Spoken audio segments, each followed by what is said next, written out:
Josué au chapitre 9. À la nouvelle de ces choses, tous les rois qui étaient en deçà du Jourdain, dans la montagne et dans la ville, et sur toute la côte de la Grande Mer, jusque près du Liban, les Hétiens, les Amoréens, les Cananéens, les Phéréziens, les Héviens et les Jébusiens s'unirent ensemble d'un commun accord pour combattre contre Josué et contre Israël. Oh Seigneur, on voit parfois, Seigneur mon Dieu, c'est vrai, de la même manière, Seigneur, Ponce Pilate et Hérode, d'ennemis qu'ils étaient, se sont assemblés contre Jésus-Christ, Seigneur, d'un commun accord. Je te prie, Seigneur mon Dieu, que de la même manière, Seigneur, tu nous gardes, Seigneur mon Dieu, de nous unir, Seigneur mon Dieu, contre le juste, mais plutôt, Seigneur mon Dieu, que lorsque les ennemis s'unissent contre nous, que tu nous gardes d'avoir peur, Seigneur mon Dieu, lorsque tu es avec nous. Amen. Les habitants de Gabaon, de leur côté, lorsqu'ils apprirent de quelle manière Josué avait traité Jéricho et Haï, eurent recours à la ruse et se mirent en route avec des provisions de voyage. Ils prirent de vieux sacs pour leurs ânes et de vieilles outres à vin déchirées et recousues. Ils portaient à leurs pieds de vieux souliers raccommodés et sur eux de vieux vêtements. Et tout le pain qu'ils avaient pour nourriture était sec et en miettes. Ils allèrent auprès de Josué au camp de Gilgal, et ils lui dirent ainsi qu'à tous ceux d'Israël: Nous venons d'un pays éloigné, maintenant faites alliance avec nous.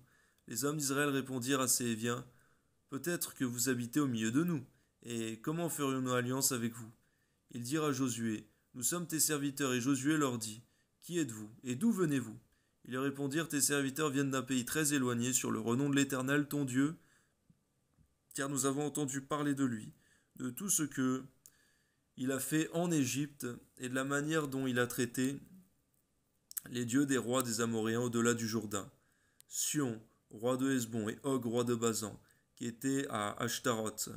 Et nos anciens et tous les habitants de notre pays nous ont dit: Prenez avec vous des provisions pour le voyage, allez au-devant d'eux et vous leur direz: Nous sommes vos serviteurs et maintenant faites alliance avec nous.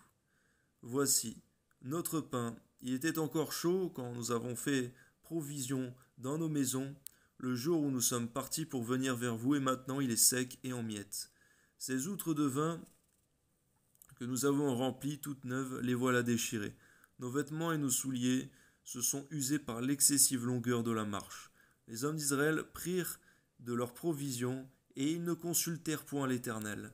Garde-nous, Seigneur, de croire l'homme, Seigneur mon Dieu, d'être bénin à l'excès ou d'être naïf, Seigneur mon Dieu, et surtout de prendre des décisions, de faire des alliances sans te consulter, Seigneur. Car la parole de l'homme, Seigneur mon Dieu, n'a pas sa fiabilité comme la tienne. Amen. Josué fit la paix avec eux et conclut une alliance par laquelle il devait leur laisser la vie, et les chefs de l'assemblée le leur jurèrent. 3 jours après la conclusion de cette alliance, les enfants d'Israël apprirent qu'ils étaient leurs voisins, qu'ils habitaient au milieu d'eux. Car les enfants d'Israël partirent et arrivèrent à leur ville. Le 3e jour, leur ville était à Gabaon, Képhira, Béhéroth et Kirjat-Jéarim. Ils ne les frappèrent point, parce que les chefs de l'assemblée leur avaient juré par l'Éternel, le Dieu d'Israël, de leur laisser la vie.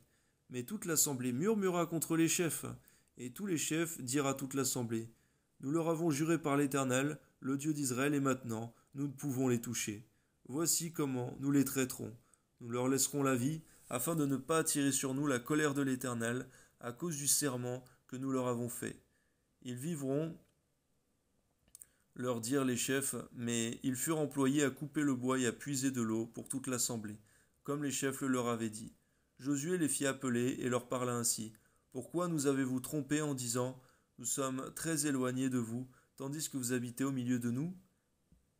Maintenant vous êtes maudits, et vous ne cesserez point d'être dans la servitude, de couper le bois et de puiser l'eau pour la maison de mon Dieu. Ils répondirent à Josué et dirent: On avait rapporté à tes serviteurs les ordres de l'Éternel ton Dieu, à Moïse son serviteur, pour vous livrer tout le pays et pour en détruire devant vous tous les habitants. Et votre présence nous a inspiré une grande crainte pour notre vie. Et voilà pourquoi nous avons agi de la sorte. Et maintenant, nous voici entre tes mains, traite-nous comme tu trouveras bon et juste de nous traiter. Josué agit à leur égard comme il avait été décidé, et Il les délivra de la main des enfants d'Israël, et ne les firent pas mourir. Mais il les destina dès ce jour à couper le bois et à puiser l'eau pour l'assemblée et pour l'autel de l'Éternel dans le lieu que l'Éternel choisirait. Ce qu'ils font encore aujourd'hui. Amen.